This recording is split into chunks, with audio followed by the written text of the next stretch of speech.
పైన ఊరేగే ఎల్ల లోకములు పొగుడుదు నీ మహిమలను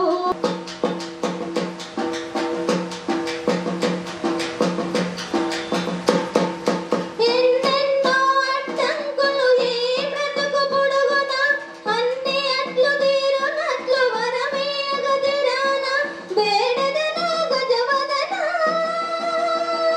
గతివేలిక నిలుగినా ఎలియటు పొగుడుదు నీ మహిమలను. Thank you sir. నాటినా పొడమి దీపం నీవేనమ్మా హిమగిరిని తాకిన సుమపవనం నీవమ్మా హిమగిరిని తాకిన సుమపవనం నీవమ్మా నడిచే కాలమా నారే లోకమా శోకపు రూపమా నీపక శాపమా నడిచే కాలమా నారీ లోకమా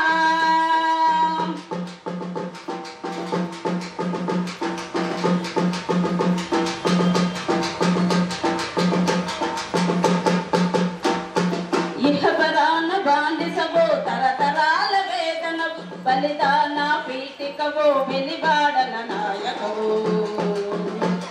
దేవమ్మా నడిచే కాలమా నారీ లోకమా శోకపు రూపమా నీవక శాపమా నడిచే కాలమా నారీ చిగురాకుల పొట్టుకు శిరసిచ్చిన సాహసివి చిరకాలపు స్వప్నానికి నిజమిచ్చేనే పరివి చిగురాకుల పొట్టుకు శిరసిచ్చిన సాహసివి చిరకాలపు స్వప్నానికి నిజమిచ్చేనే పరివి బ్రతుకంతా చెడు పెరుగని గుండెదటవు నీవమ్మా బ్రతుకంతా చెడు పెరుగని గుండెదటవు నీవమ్మ భవితంతా అలుపెరుగని ప్రభావివి నీవమ్మా చీకటి నదే దావమ్మా దిక్కుల తీరం తాగావమ్మా నడిచే కాలమా నారీ లోకమా వెలిగే స్నేహమా నీదే రాజ్యము నడిచే కాలమా నారీ లోకమా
మీరు అనంత శక్తి స్వరూపులని తెలుసుకోండి.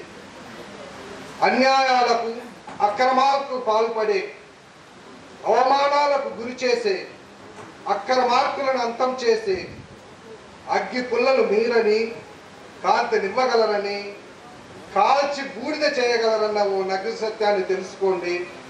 ఓ మహిళా మణిరత్నాలారా మేలుకోండి. మీరు అనంత శక్తి స్వరూపులని తెలుసుకోండి. అమ్ముడు పోవడానికి మీరు అంగడి బొమ్మలు కాదని, మీరు ఆది పరాశక్తికి ప్రతిరూపురాలని తెలుసుకోండి. ఓ మహిళా మణిరత్నాలారా మేలుకోండి. మీరు అనంత శక్తి స్వరూపులని తేల్చుకోండి. లేచింది, నిద్ర లేచింది మహిళా లోకం, దద్దరిల్లింది పురుష ప్రపంచం అన్న సినీ గీతమే మీకు సుప్రభాతం కావాలి. మీ ఉద్యమాలకు ఊపిరి పోయాలి. ఓ మహిళా మణిరత్నాలారా మేలుకోండి. మీరు అనంత శక్తి స్వరూపులని తెలుసుకోండి. ప్రతిదీ ప్రశ్నించండి, సమీక్షించండి. మీ హక్కులు కాల రాసే వారికి చుక్కలు చూపించండి. ఓ మహిళా మణిరత్నాలారా మేలుకోండి. మీరు అనంత శక్తి స్వరూపులని తెలుసుకోండి. ధన్యవాదాలు. ఈ అవకాశం ఇచ్చినందుకు కృతజ్ఞతలు. ఒక మదర్స్ వూమ్ గురించి రాశాను. The importance of a mothers womb. Flowery meadows. Take a gentle ramble through a flowery meadow. When there is great weariness sapping your today and your travel-tired body wants to simply repose, spend the time enjoying the caressing breeze. Run your hands through the waving leaves. Feast your eyes on the gossamer blossoms. Think of the time when you were but a seed in the protective metra of your mother's heart. The ecstasy and agony she may have faced, the easel and chisel she may have picked to fight against the exigent odds each day and bring shining light to your shadowed world. The tumultuous journey of 9 months doesn't get snicked with the umbilical cord. It continues to build from strength to strength as each challenging moment passes you by. Gentle breeze building to intense water spouts, blooming flowers bunched among prickly thorns, soft tufts of grass peeping through buried hopes. Life is not always a bed of roses. Half the battle for existence was already won. Please pay attention to this part. When your mother went through her delivery pangs, half the battle for existence was already won when your mother went through. They loom large as devastating tornadoes. Your entity is not entirely your own. It is but borrowed from your mother's womb. Your life is not your own. It is but borrowed from your mother's womb. This is for all those people, especially youth, who go down by the vagaries of life. Thank you.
వేదికను అలంకరించవలసిందిగా ఆహ్వానిస్తున్నాను. మామిడిశెట్టి చిత్రలేఖ గారు, CEO dairy and journalism రంగం, వేదికను అలంకరించవలసిందిగా ఆహ్వానిస్తున్నాను. మంజులా సూర్య గారు, కవిత్వం విద్యారంగం, వేదికను అలంకరించవలసిందిగా ఆహ్వానిస్తున్నాను. శ్రీమతి బైసా వీణాదాస్, వేదికను అలంకరించవలసిందిగా ఆహ్వానిస్తున్నాను. భానుజా గారు.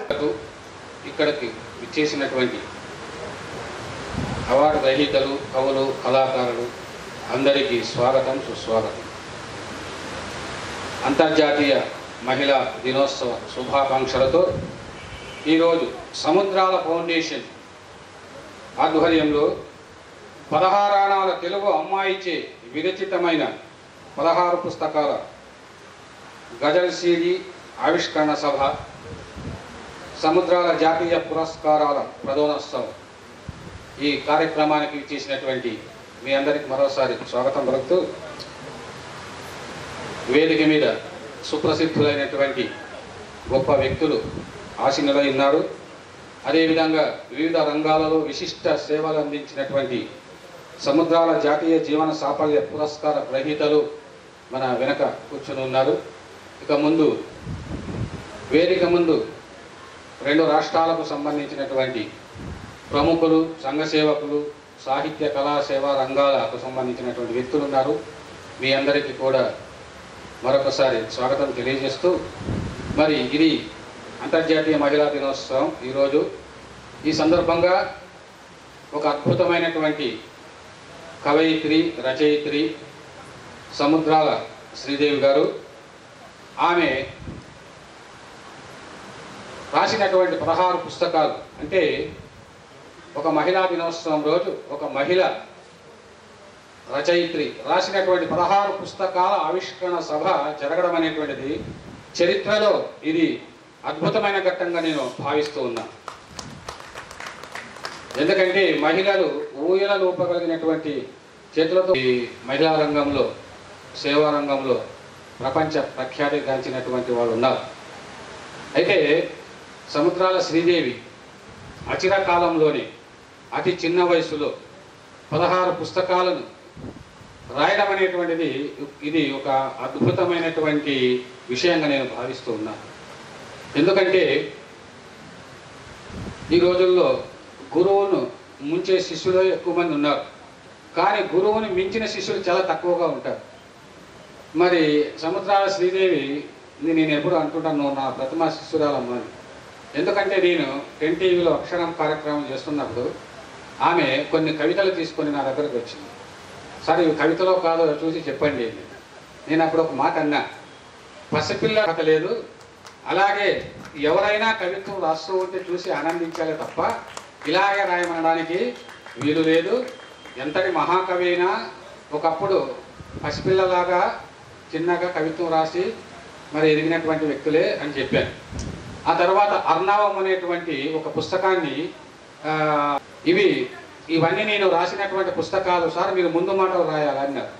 16 పుస్తకాలకు ముందు మాటలు రాయాలంటే సామాన్యమైన విషయం కాదు కదా. అసలు ఆ విషయం పక్కన పెడితే నువ్వు ఎలా రాసావమ్మా ఇన్ని పుస్తకాలు అంటే, కరోనా వల్ల నేను గొప్ప కవినైపోయాను అని మా సముద్రాల శ్రీదేవి.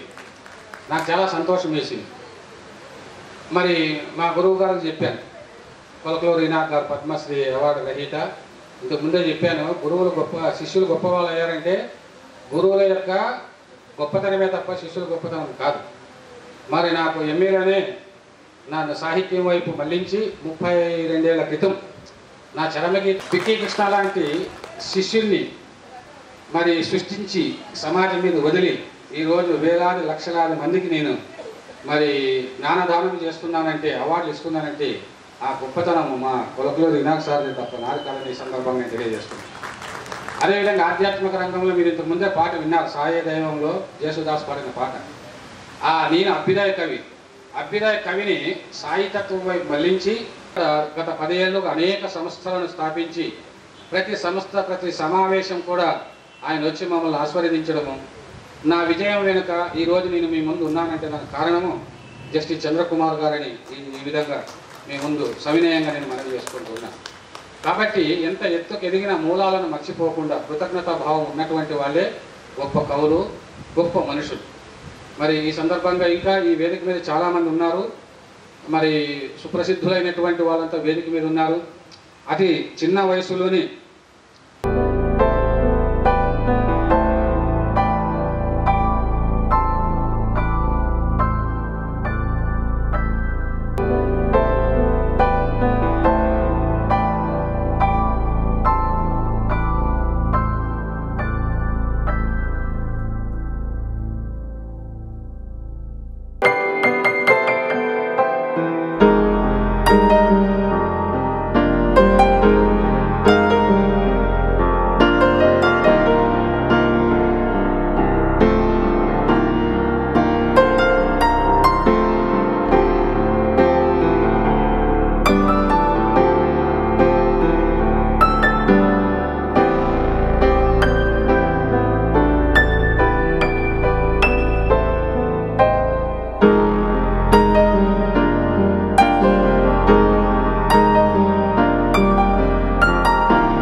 చేకూర్చారు.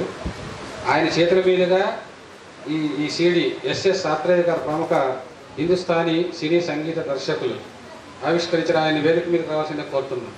శ్రీధర్ గారు.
నిర్మాత మరి చిన్న చిత్రాల పాలిట చిన్న నిర్మాతలు, దర్శకులు, కవులు, కళాకారుల మరి వారి పాలిట కల్పవృక్షంగా ఉన్నటువంటి మా తుమ్మలపల్లి రామసత్యనారాయణ గారు ఇచ్చేశారు. 100 చిత్రాలు నిర్మించడం అంటే సామాన్యమైన విషయం కాదది. మరి ఆయనను వేదిక మీదకి రావాల్సిందిగా కోరుతున్నాము. ఈరోజు సినిమా రైతు బిరుదు ప్రదానం కూడా చేస్తున్నాం అనమాట. దయచేసి వేదిక మీదకి రావాల్సిందిగా రామసత్యనారాయణ గారిని కోరుతున్నాం. రండి. ఇప్పుడు అద్భుతంగా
పేరు లేకుంటే, సంస్థ పేరు లేకుంటే ఎక్కడ పోలేదు. వేణుగోపాల్చారి గారు చెప్పారు కాబట్టి ఇక్కడికి రావడం జరిగింది. చాలామంది పెద్దలకు, మా మిత్రులందరికీ కూడా తెలుసు. ఎందుకు ఈ మాట చెప్తున్నానంటే, మా సంస్థ పేరు కూడా కరెక్టు. డాక్టర్ నీలం కపూర్ గారు వండర్ బుక్ ఆఫ్ రికార్డ్ 2010లో స్థాపించి 100. Born on 28 October 1975 from Hyderabad, Telangana, India. She is a writer and multi-talented person. Has written 16 books and inaugurated at a time on single women. This event was organized by Samudra Foundation and held on 8th March 2022 at Samudrala Sundaraya Kalanilayam, Bangalingapalli, Hyderabad. This achievement has been entered into World Book of Records. Please clap. Ramulu గారని వాళ్ళ నాన్నగారు ఒక కానిస్టేబుల్గా ఉంటూ మరి జైళ్ళలో నక్కుతున్నటువంటి వాళ్ళకి ఇంటిలో వంట చేసుకొని వెళ్ళేవారు. అంటే పుట్టుకతో ఎవరు నేరస్తులు కాదు అనేటువంటి గొప్ప భావజాలంతో ఆయన ఆ నేరస్తులను ప్రేమతో చూసేటువంటి వాళ్ళు. ఒక కానిస్టేబుల్గా ఉంటూ తన కొడుకును IRS చేయించి ఆయన ఇవ్వచ్చు. అప్పుడు జస్టిస్ చంద్రకుమార్ గారు గొప్ప పవర్లో ఉన్నారు. జీవన్ లాల్ గారు అన్నారు, అంత దూరం వస్తారా జస్టిస్ చంద్రకుమార్ గారు అంటే, వాళ్ళ నాన్న ఇలా సేవ చేశారు సార్ అన్న వెంటనే ఆయన వచ్చారు. ఈయన మహానుభావులు అనమాట. అంటే ఒక తల్లి తండ్రులు మక్కలికి ఆస్తి అన్ను మాడబారదు, మక్కలన్నీ ఆస్తి అన్నాకి మాడు అని కన్నడంలో సామెత ఉంది. పిల్లలకు ఆస్తులు చేయకూడదు, పిల్లలని ఆస్తులుగా చేయండి. అలా రాములు గారు పిల్లలకు ఆస్తులు ఏమి ఇవ్వలేదు, కానీ ఆయన కొడుకును జీవన్ లాల్ గారిని ఒక గొప్ప అధికారిని చేశారు. కోడలు కూడా గొప్ప పోలీస్ కమిషనర్గా ఉన్నారు. కాబట్టి అంతేకాకుండా నాకు జీవన్ లాల్ గారు 15 సంవత్సరాల నుంచి చాలా ఆత్మీయ. అధ్యక్షులు, ప్రేమికులు, సాహితీ ప్రేమికులు బిక్కి కృష్ణ గారు మీద అత్యద్భుతమైనటువంటి సాహిత్యాన్ని మనకు పరిచయం చేసి మనకి ఇంకా దాన్ని చేరువ చేసే ప్రయత్నం చేస్తూ దాంట్లో ఇంకా ఈ వయసులో కూడా ఉద్యుక్తులు అవుతున్నటువంటి గురువర్యులు కొరకులూరి ఇనాక్ గారు, మా గురువులు అన్ని విధాల, పర్సనల్ అండ్ ప్రొఫెషనల్, వీరోచితమైనటువంటి సంఘ సంస్కర్త, సమాజ సేవకులు, అత్యంత గౌరవనీయులు జస్టిస్ చంద్రకుమార్ గారు, అలాగే ఇవాళ ఈ కార్యక్రమానికి కారణభూతులు, ప్రశంసా గ్రహీతలు మేడం శ్రీదేవి గారు, ఇతర ప్రముఖులు, మేడం అందరూ, అంటే ప్రతి ఒక్కరూ తెలుసు నాకు, కాకపోతే సమయాభావం చేత అందరి పేర్లు తీసుకోలేను. వేదికను అలంకరించిన పెద్దలు, రచయితలు, సాహితీ ప్రేమికులు అందరికీ నా కళాభివందనాలు. నేను వైశల్యం చూపించేటువంటి ప్రయత్నం ఎప్పుడు చేయను. ఎందుకు అని అంటే, ఆయన కార్యక్రమానికి ఎప్పుడు నేను వచ్చి చేరినా నా జీవితంలో మరొక కొత్త విషయాన్ని తెలుసుకోవడం కానీ, లేదా జీవితంలోనే ఇంకొక కొత్త పేజీ జత చేయడం కానీ ఇలాంటి ప్రక్రియ ఆ రోజు జరుగుతుంది. సో ఆయన పిలిచిన ఏ ప్రోగ్రామ్కి కూడా నేను ఇప్పటి వరకు కాదనలేను. డెఫినెట్గా రాలేని పరిస్థితుల్లో తప్ప ఖచ్చితంగా ఆయన ప్రోగ్రామ్కి వస్తాను. దానికి కారణం ఉంది. ఇవాళ మనం ఒక సాహిత్య సంబంధమైన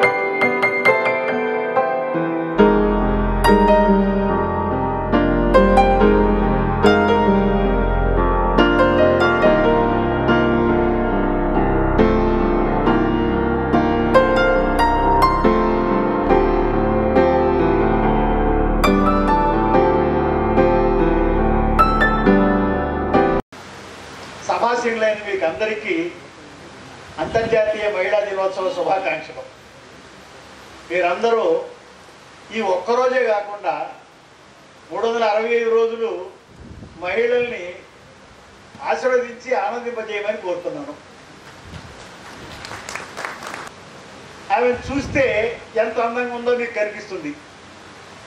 అంత అందమైన మనిషి ఆ అందాన్ని నిలుపుకుంటూ ఉంది అంటే తప్పనిసరిగా సుధీర్ని అభినందించాలి. భార్య అందాన్ని నిలబెట్టినటువంటి భర్తని మనం అందరినీ అభినందిస్తే అది భార్యకు ఆయురారోగ్యాలు ఇస్తుంది. ఆయన చాలా మంచి పనులు చేస్తున్నాడు. 16 పుస్తకాల మీద 16 రకాల బొమ్మలు ఉన్నాయి ఆమెవి. అవి చూడడానికి చాలా అందంగా ఉంటుంది. 16 బొమ్మలు చూడడానికి నిలిచి ఉంటాయి. మనం ఉన్నా లేకున్నా పుస్తకాలు ఉంటాయి. పుస్తకాల మీద సముద్రాల శ్రీదేవి గారు శాశ్వతంగా తన అందాన్ని నిలుపుకుంటారని నేను హృదయపూర్వకంగా కోరుకుంటున్నాను. ఆమె రాసినటువంటి పుస్తకాలకి ముందు మాటలు రాయాలి అని బిక్కి కృష్ణ గారు నాకు ఫోన్ చేశారు. ఏంది అంటే మీరు ఎన్ని రాయగలరో చెప్పండి అన్నాడు. గుండెలు పొగుతాయి కదా, ఒక పుస్తకం పంపించండి అన్నా. ఈమెకి ఎంత వయసు ఉంటుంది అని అంచనా వేసుకోవడానికి ప్రారంభించాను. మొదట అనుకున్నది 16 అని. కొంచెం ముందుకెళ్ళిన తర్వాత ఓ 18 ఉండొచ్చును అనుకున్నా. ఇంకా కొంచెం ముందుకెళ్ళిన తర్వాత ఉద్యోగం చేస్తూ ఉన్నారు కాబట్టి 20 22 ఉంటాయని అనుకున్నా. మొత్తం కథలన్నింటిలోనూ 20-25 సంవత్సరాల మధ్యలో ఉండేటటువంటి వయసున్న స్త్రీలు భావాలు ఒకే రకంగా ఉంటారు. అక్కకు ఉద్యోగం చేయాలని ఉంది, చెల్లెలికి పెద్ద హాయిగా కాలం గడుపుదామని దృష్టి. పెళ్లి నిశ్చయించారు అక్కకి. ఆమెకేమన్నా బెంగళూరులో ఇంటర్వ్యూ వచ్చింది. పెళ్లి రోజే ఇంటర్వ్యూ.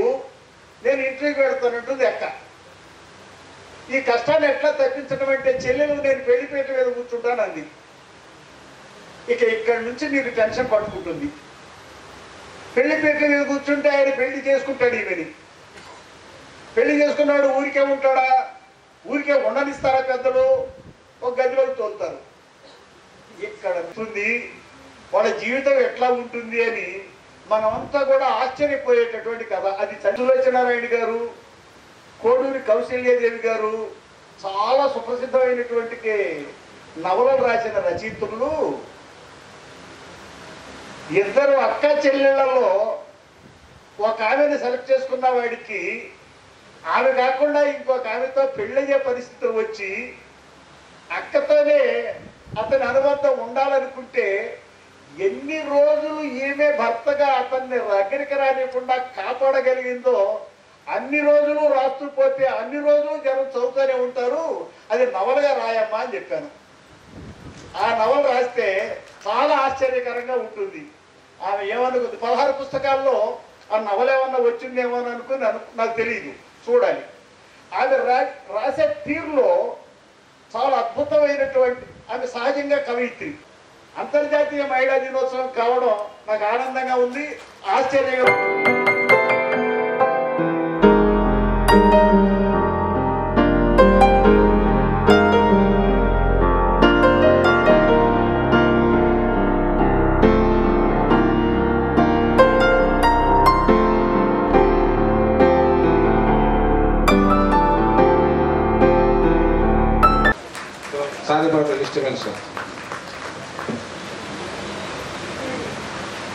చాలా సంతోషం.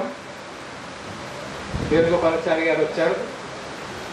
మా జిల్లా నాయకుడు ఆయన. మేము కూడా ఆయన జిల్లా కుటుంబమైనా ఎక్కువ సంపద లేకపోయినా అంతరంగాన్ని, ఆమె సమాజానికి ఇవ్వదలుచుకున్నటువంటి ఒక సందేశాన్ని, లేక మానవులకు, మానవ జాతికి ఒక రకంగా చెప్పాలంటే అంటే ఒక ప్రేమ యొక్క గొప్పతనాన్ని ఆమె ఎలా చెప్పదలుచుకున్నదో నాకు చాలా అర్థమైంది. అమ్మ, నేను హృదయపూర్వకంగా అభినందిస్తున్నాను. చాలా బాగా రాశారు పుస్తకాన్ని. రిలీజ్ చేయడం అంటే ఒక రకంగా వాస్తవంగా రికార్డే. మరి ఆమె భర్త సహకారం లేకుండా, కుటుంబ సభ్యుల సహకారం లేకుండా ఇది సాధ్యం కాదు అనేది ప్రొఫెసర్ ఇనాక్ గారు ఆల్రెడీ చెప్తున్నారు. ఇక్కడ మనందరం కూడా 2 విషయాలు గుర్తుపెట్టుకోవాలి. సమస్త సృష్టిలో అమ్మాయి అంత లోతుగా పరిశీలించగలుగుతుంది అనేటటువంటిది మేము అనుకునేటువంటి ఒక విషయం అన్నది. సరే, ఏది ఏమైనా ఇవాళ మహిళా దినోత్సవం సందర్భంగా ఎంతోమంది మహిళలు చరిత్రను సృష్టించగలిగినటువంటి వాటిలో నేను ఒక చిన్న అంటే ఇంతకుముందు కూడా ఒకసారి చెప్పాను, మళ్ళీ నేను ఒకసారి చెప్పదలుచుకున్నాను ఆ విషయం. ఎందుకంటే శివాజీ గురించి తెలుసు, శివాజీ తల్లి అతన్ని ఏ విధంగా తీర్చిదిద్దిందో. మీకు లవకుశుల గురించి తెలుసు, లవకుశులను సీత ఏ విధంగా తీర్చిదిద్దిందో. చాలామంది ప్రపంచంలో గొప్పవాళ్ళైనారంటే తల్లి యొక్క పాత్ర, తల్లి యొక్క రోల్. అయితే మీ అందరికీ తెలియనటువంటిది బహుశా ఎక్కువ మంది దీంట్లో పోలీస్ వాళ్ళని పిలిస్తే వీళ్ళు సాహిత్యం గురించి ఏం మాట్లాడతారండి. కాకపోతే నేను పనిచేసే విభాగం ఏంటంటే సైబర్ క్రైమ్స్ అండి. ఇవాళ ఈరోజు ప్రతి మనిషి చేతిలో ఒక స్మార్ట్ ఫోన్ ఉంటుంది కాబట్టి దాని ద్వారా ఎన్నో పనులు జరుగుతాయి. కాబట్టి స్మార్ట్ ఫోన్ అనేది కానీ ఫోన్ ఎనీథింగ్ అది ఒక మన శరీరంలో ఒక అంగం అయిపోయింది. ఇవాళ సార్ అన్నారు ప్రతి మనిషికి చేతికి ఏదో ఒక పిల్లలు జనరల్గా తల్లిదండ్రులు పిల్లలకి స్మార్ట్ ఫోన్స్ కానీ మోటార్ సైకిల్స్ కానీ కార్లు కానీ అట్లా ఇస్తూ ఉన్నారు. అవి ఏముందండి కొన్ని రోజే ఆనందాన్ని ఇస్తాయి. ఒక పుస్తకాన్ని ఇస్తే చూడండి అది జీవితాంతం అతనికి ఉపయోగపడుతుంది. చదువుకున్న తర్వాత దాంట్లో ఉన్న విషయాలన్నీ ఉపయోగపడతాయి. అంటే కాకపోతే ఇప్పుడున్న జనరేషన్లో చేతికి పుస్తకం ఇస్తే తీసుకుంటున్నారా అనే క్వశ్చన్ మార్క్ ఒకటే రైట్. పుస్తకం ఇస్తే తీసుకోవట్లేదంటే తీసుకునేటట్టు మనం చెయ్యాలి. యాక్చువల్లీ చేయగలుగుతామా అంటే అది కూడా ఒక ఛాలెంజ్. ఆ ఛాలెంజ్ని కనుక మనం యాక్సెప్ట్ చేసి కనుక పిల్లల చేతుల్లో పుస్తకాలు ఇస్తే అంతకన్నా సుదినం లేదు మనకి. ఆ రోజు ఎప్పుడు వస్తుందో నేను కూడా వెయిట్ చేస్తున్నాను. ఈ మధ్యలోనే ఈ స్మార్ట్ ఫోన్స్ అనేవి వాడటం చాలా ఎక్కువైపోయింది. ఈ మధ్యలో మీకు తెలుసు మొన్న పోయిన కోవిడ్ కాలం అంతా కూడా పిల్లల చేతుల్లో పుస్తకాలు ఉన్నాయా లేకపోతే మన ట్యాబ్స్ ద్వారా కానీ లేకపోతే ఎనీ ఇంటర్నెట్ గ్యాడ్జెటరీ కంప్యూటర్ లేదు. తండ్రికి ఏమన్నా కొద్దిగా అరిచి చేసే శక్తి ఉంటుందేమో కానీ ప్రేమగా అలవాటు చేయగలిగే శక్తి ఓన్లీ ఆ మహిళకి తల్లికే ఉంటుంది కదా.